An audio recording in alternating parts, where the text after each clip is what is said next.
What are you doing, Christian? Taking my blood sugar. Why? Because I have type 1 diabetes and I check it at least 4 times a day.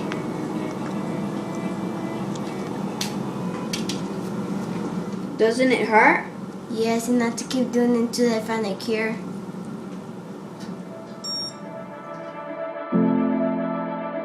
My name is Christian Medina. I'm 17 years old and I'm diagnosed with type 1 diabetes. And I was diagnosed in 2011, which is 9 years ago. The doctor said, you know what, your son has type 1 diabetes. You need to go see a specialist right now. His sugars are really high. And I kept thinking, my son's not overweight, my son's healthy. You know, he's a kid, he cannot have diabetes. But after he educated us that there are different types of diabetes, that's when we realized that, yes, my son had diabetes. And we had accepted that there was more than one and my son had it.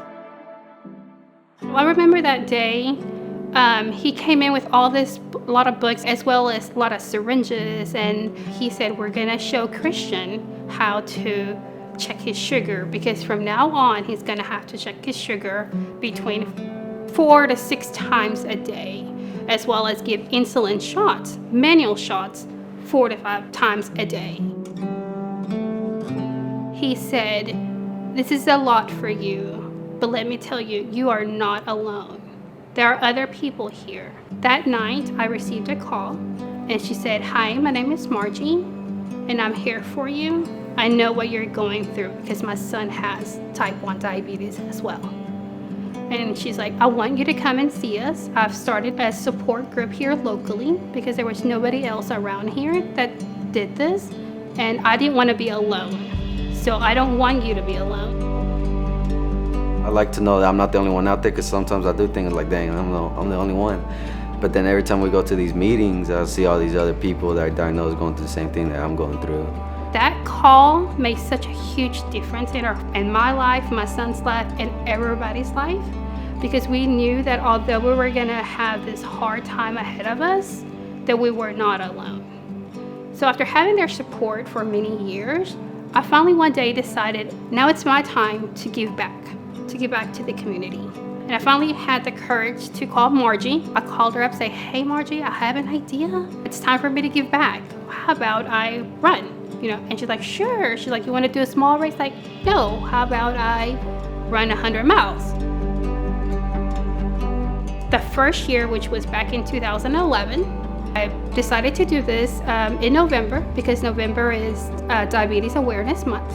We planned it and the day came and I ran up and down Broadway many times until I reached 100 miles. While I run, a lot of things come through my mind. I had a lot of people ask me, don't you want to quit? Don't you want to stop? Isn't it hard?